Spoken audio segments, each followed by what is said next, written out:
Hey everybody, Mike Howe here from Clam and Ice Team Pro Staff. And if you've been following my channel, you know that I'm on quite an adventure up here in, northern Saskatchewan, Manitoba, kind of right on the Saskatchewan-Manitoba border, about halfway north and south. You can find it on a map.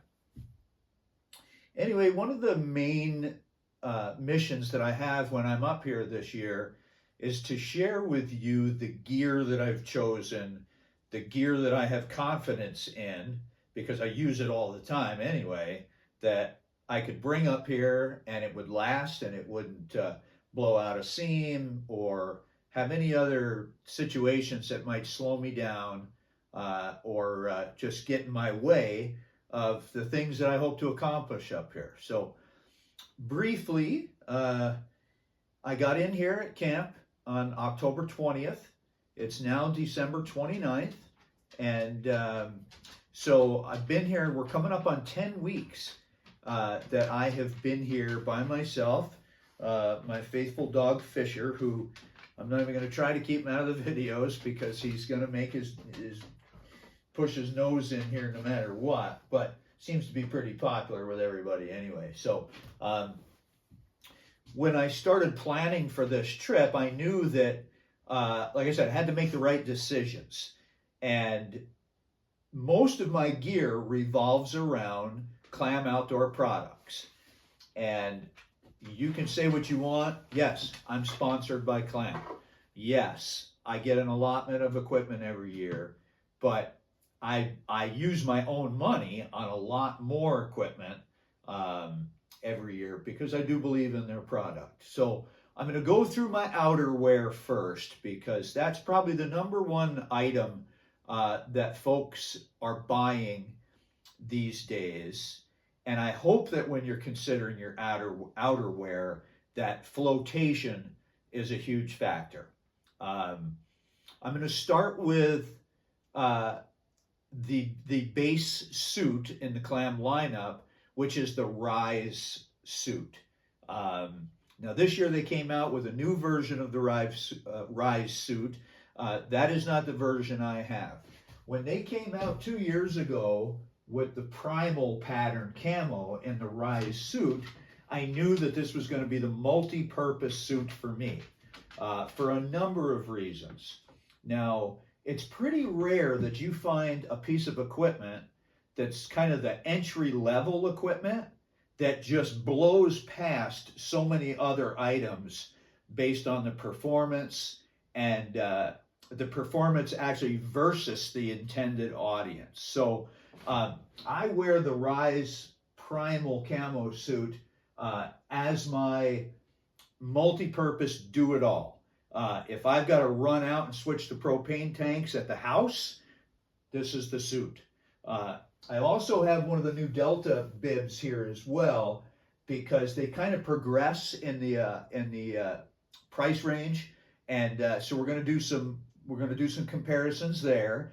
And then lastly, the Defender suit, which is the suit that I wear when you just can't compromise. So I don't have the bibs here. Could only bring so much stuff in. This Defender suit I knew I would not need until we really got into the deepest, heaviest part of winter. So I brought the jacket. The bibs will be coming in here on one of the next resupplies. So again, the Rise suit by Clam is their entry-level flotation suit. Full flotation, top and bottom, and several other features as well. But love the camo pattern. It just makes it a very versatile suit. You know, it's like you used to buy Carhartts. You know, you could wear Carhartts doing just about anything. If you ran a mail route, rural route carriers, you wore Carhartts in the middle of the winter. If you were on an ice team, and I'm not talking about the ice team, I'm talking about an ice team where you were out cutting ice out of the lakes, bringing ice into the ice houses, that sort of thing. Rugged Carhartt. Well, this is Rugged Rise right here. Just yesterday, I cut about 3 days worth of firewood. And when I say cut firewood, I went into the woods, cut the firewood down, cut it up in the woods, hauled it back, cut my lengths, and all while wearing the bibs. I think the key thing about this suit as a multi-purpose suit is the fact that it's not overly warm. It will keep you warm, but gathering firewood, working on equipment, taking the dogs for a walk, whatever it is that you're doing, you don't want to build up that head of steam while you're doing it. So, and this suit is just perfect for that.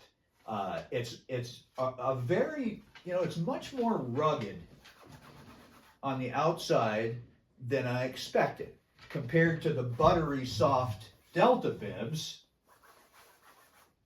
It's a similar material, but I don't think I would put this set of bibs through what I put this set of bibs through, and of course the jacket as well. But again, as we progress from the Rise entry-level suit up into the Delta suit, which is actually the Delta suit, my previous favorite all-around suit was the Edge X suit was out for a couple of years. It had the really nice soft fleece lining that man, I'll tell you what, you want to just toss this on over a t-shirt and shorts. This long nap fleece lining is the most comfortable you're going to find. But the Edge X was not a float suit. And so it was the right weight of material, the right weight of the suit, the comfort for early season and late season, but it didn't have the flotation. Well, they changed that with the Delta suit this year. So I wanted to make sure that I had a pair of these with me just for the quick throw on, or even when I'm alone and it gets down to, below 50 in the cabin and I don't want to start a fire or what have you, I'll just throw these bibs on. Problem solved.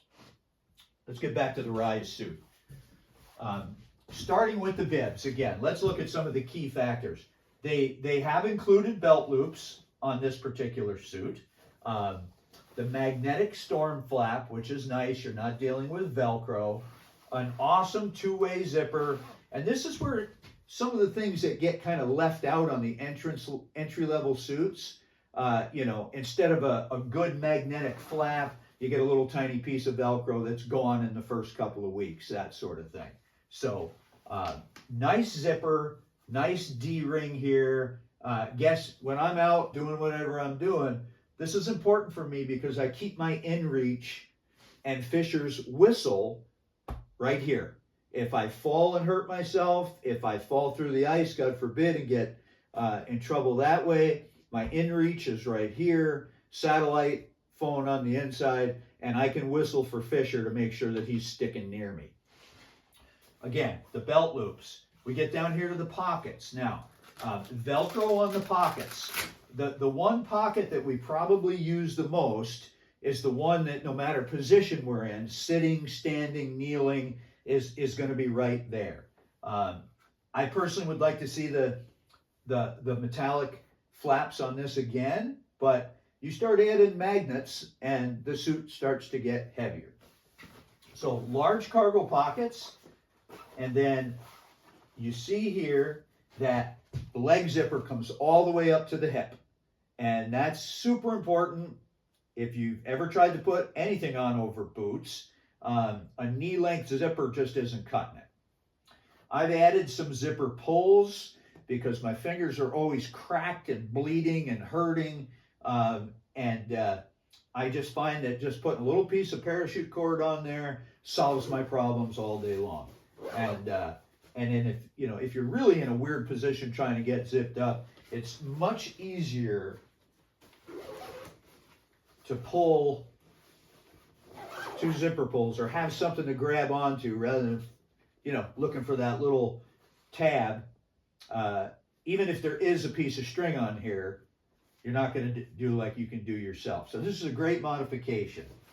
And maybe I'll do a video a little later on down the way of modifications to equipment. In fact, I'm sure I will. Getting down here, You've got a nice padded knee, and everybody complains about the padded knees. Well, you can either make the whole leg padded, or you have to find a place that's going to fit 98% of the people. And that's what they do. Every suit isn't going to fit every person the same way. So I think this is a perfect size knee pad. You've got the heavier denier fabric to protect that knee pad, and then to tailor the growth to each individual person. Every suit put out by Clam Outdoors has an adjustable hem length. And once you get that set for your style or your size, you can forget all about that. Now, if you're observant and you're looking for that aha moment, you're going to notice that what's missing here, the gaiter system. Again, every Clam Outdoors suit has that leg gaiter that you can use to clinch around your boot and Velcro and snap it and keep it tight. I've never really understood that. I never use them. They get in my way. So as soon as I get the suit, I tear it out. I cut it out carefully. It just gets in my way. I never use them. Enough said on that. Then the one other thing as far as this suit goes, when you flip it over, you can see that there's nice stretch adjustable side panels on each side of the bib to help, again, tailor that fit a little bit better to you. Now I'm going to come over here to the coat. And I don't know the statistics, but I got to think that if you're not buying the whole suit, you're probably buying bibs first, which is smart, especially if you're looking for some extra flotation. You know, a lot of times, especially us guides and outfitters, we rarely wear a parka, except maybe the ride out in the morning or the ride back in the evening. I know for me, it's typically bibs and then a Blackfish soft shell. Well, like these pants that I got on. These are the Blackfish storm skin pants. Now that's not flotation. It's a soft shell garment. But those storm skin jackets, it's a larger hoodie, tough skin, and we'll review one of those later down as well. But the parka itself, you'll notice that there's zippers on the sides. Now, taking a nod from some of the more active athletic equipment, there's a vent on the side. Sometimes you find them up under the armpits. Sometimes you find them here. The designers at Clam know that in a lot of instances, those of us that buy these lighter weight garments do so because we either run hot or we run a lot. And especially guides, you know, you're in and out of the shacks, you're setting tip ups, you're running and grabbing fish, taking pictures, taking video, you warm up pretty quick. So lots of ways to tailor and adjust the warmth level of these suits. So you have double vent zips on each side. You've got Napoleon pockets, top and bottom, left and right. Shouldn't say top and bottom, but left and right. You also have your inner pocket. This comes with a plastic cell phone case. And I keep my phone in the case and then put the case in the jacket. It's the only way I can keep from losing that plastic pocket. And I'll find one. I've got one in the other pocket. And then nothing here on the other side. Inside, you're going to find these larger waistband that works through here with full adjustability, so you can really snug it down and keep the wind out. And on a lot of garments that I've seen, that's almost an afterthought. Well, let's tag that on at the end, nobody uses it kind of thing. Well, some of us use it a little more than you'd imagine. Then as we come down here, we've got a two-way pocket in the front of this. These are the zippered hand warmer pockets, as well as, again, the Velcro flapped big pocket, you know, in keeping your bait pucks, keeping your plastics in there, what have you. So you got a nice two-way pocket here, and then again, another D-ring. All the pockets have drains. It's a float suit. You don't want to be carrying and holding onto the water. If you do go in, you want that to be able to drain out. And then you'll see in here as well, for any water that might get inside the pockets or inside between the lining and the inner lining, this is a perforated panel down here so that water can drain out.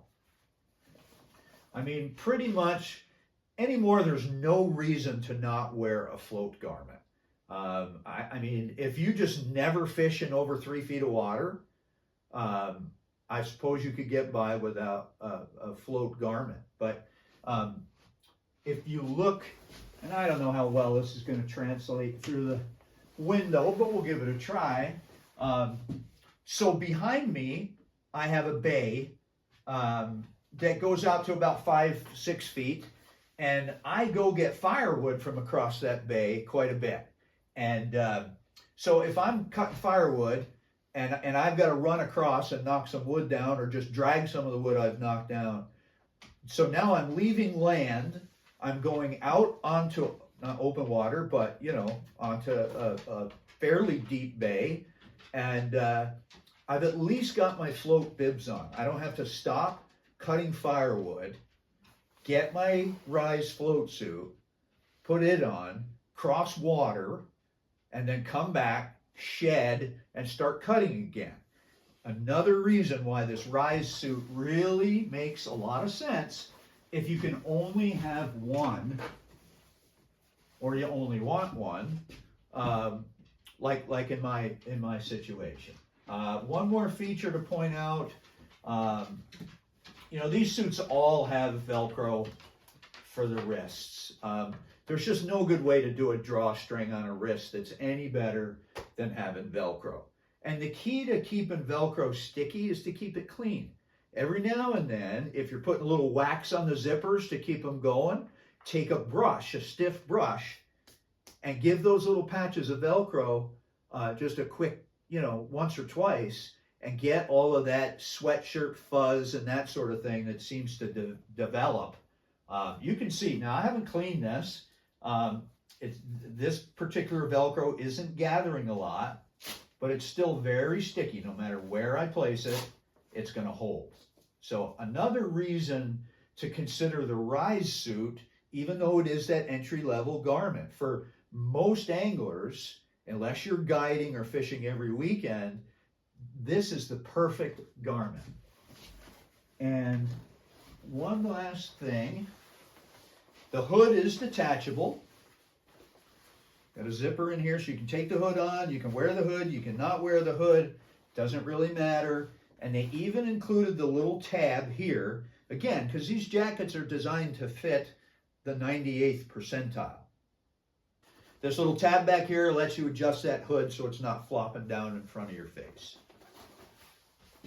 The Rise suit, ice armor by Clam. And you can't beat that camel pattern. I get so many comments on this when I'm wearing it. Okay, we're gonna get away from the Rise suit and get into the next level of garments here. We've already talked a little bit about the Delta suit, which is now tied in with Folds of Honor. So any of the Delta suits, anytime you see that Folds of Honor logo, you know a portion of the sale is going to one of the greatest supporting, veteran supportive operations out there. So we'll go through this bib here a little bit, and then we'll move into the Defender.